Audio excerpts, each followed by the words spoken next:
Hi guys, and welcome back to another video. Hope you're doing well. If you're new to the channel, go ahead, hit that subscribe button to keep up to date on all the content coming out.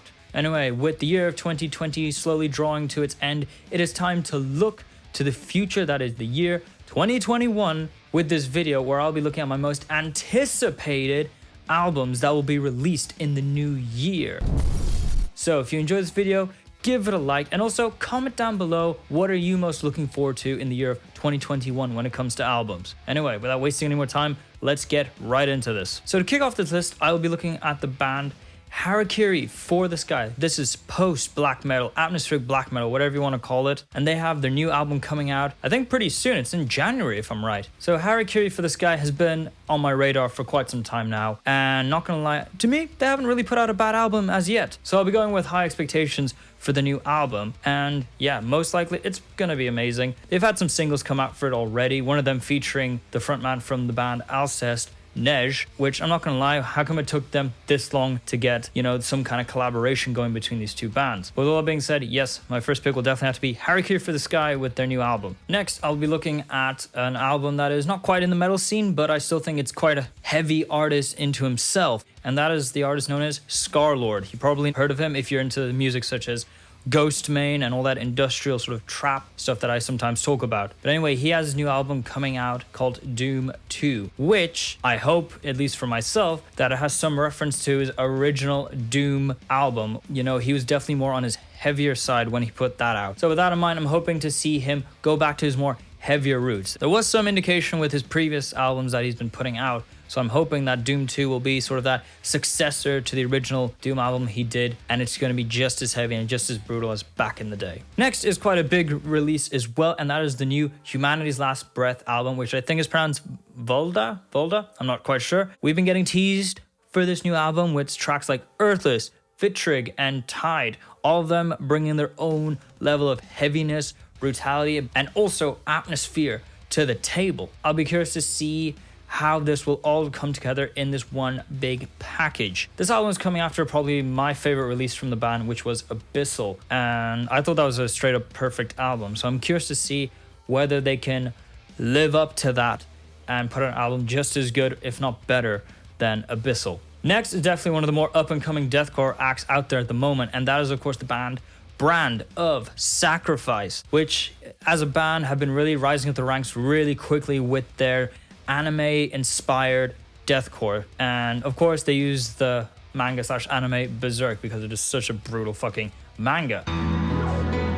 They put out a single very recently, which I did do a reaction for. I'll leave a link somewhere. It sees them pushing their writing and production quality to the next level from their last album, God Hand. That track, Demon King, yeah, it definitely proved that they have still a lot of heaviness to show for themselves. A theme like Berserk, I have no doubt that they will achieve this feat of destructive power. And unlike Ganeshka from the manga Berserk, hopefully they will be able to surpass the God Hand. Moving on, we have a band that was on my top albums of the year back in 2019, and that is of course Enterprise Earth. Enterprise Earth has been sort of finally coming into its own, especially with their last album Luciferus, where they combined a lot of elements from the metalcore side, the deathcore side, and actually incorporated this thing called clean vocals in a way that didn't feel gimmicky or stupid or like out of left field. And as a result, it was a really cool package back in 2019. If you don't remember, they'd also put out an EP last year called Foundation of Bones. Some really cool tracks in there, but I'm really curious to see what this new album is going to be like. Fun fact, if you've been following their Instagram feed, you'll see that they've actually been mixing and recording this whole thing in a van in the middle of nowhere, which I think is pretty cool. It adds sort of a cool storyline to the whole production aspect, and it's also going to be mixed in-house by their guitarist as well. So with all that being said, I'm curious to see where they go with this. Are they going to incorporate more clean vocals, more of a metalcore side of guitar playing, and on top of that trying to retain that whole deathcore aesthetic that they are so well known for? Regardless of what comes out, I'm sure it's going to be a great album. On to the next pick, and it has to go to the band Ghost Iris. They put out their album back in 2019 called Apple of Discord. It was an amazing djent album.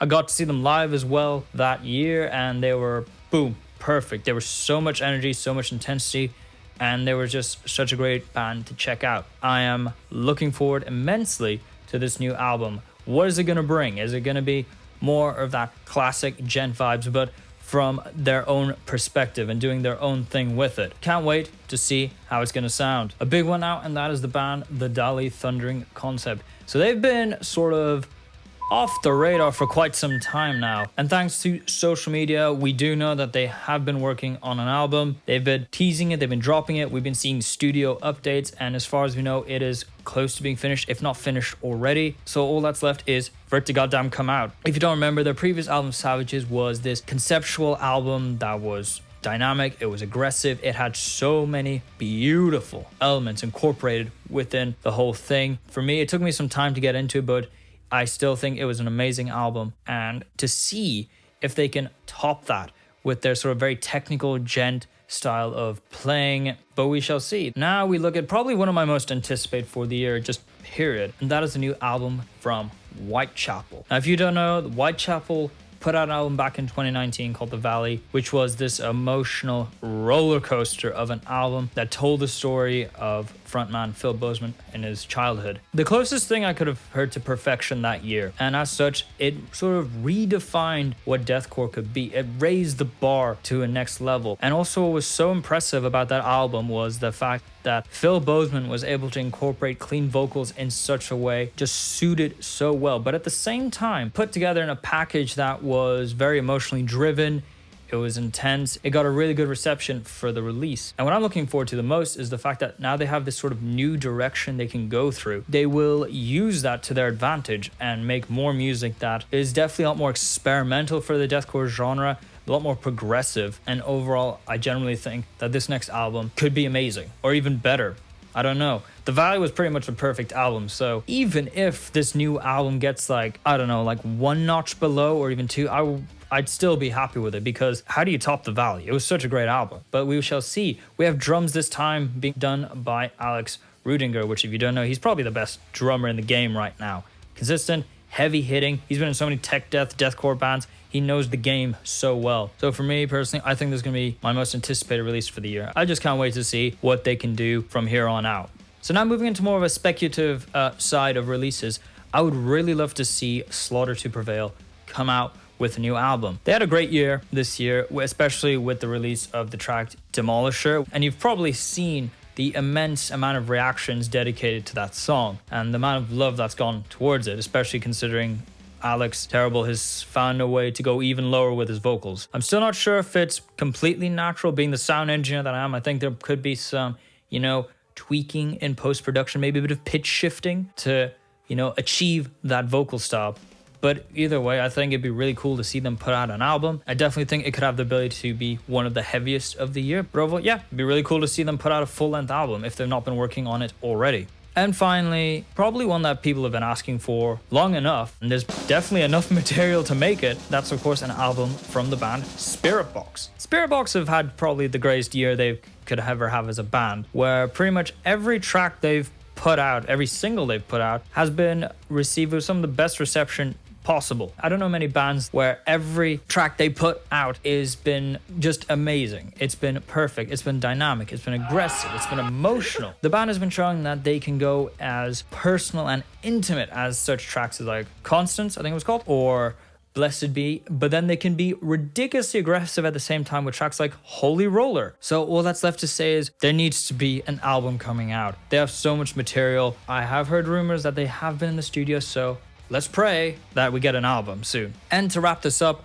I also would like to talk about the new Architects album. Architects sort of like the poster boy for djentcore, metalcore, whatever you want to call it. And they've been sort of going in a new direction, going more synthier, a lot more cleaning up their sort of stuff. They've tuned up for the first time in I don't know how long, sort of changing up their writing style. We've had 2 singles out from the band thus far. Animals, which is a more industrial side of it. And then we have Black Lungs, which sees them going more into their sort of really old school metalcore style as well. Of course, if you're unaware, Sam Carter has said he has stopped doing the blaz, which is a shame, but it is what it is. And with all that in mind, I literally have no idea what this new album is going to be like. As much as I would like to judge this album based off just the 2 singles, I can't really. Who knows? Maybe this new album is going to have a completely different thing going for it. But whatever comes out, I'm gonna check it out regardless. And architects being architects, one thing's for sure, at least we're gonna get a really good mix, a really good production on it. But anyway, those are my picks for the most anticipated albums of the year. One of the big things I'm taking away from this is bands that are on my list had some of their best work put out back in 2019, like Humanities Last Breath with Abyssal, Ghost Iris with Apple of Discord, Enterprise Earth with Luciferus, Whitechapel with The Valley, and so on and so on. So I am going to be really curious to see if these new releases in the new year,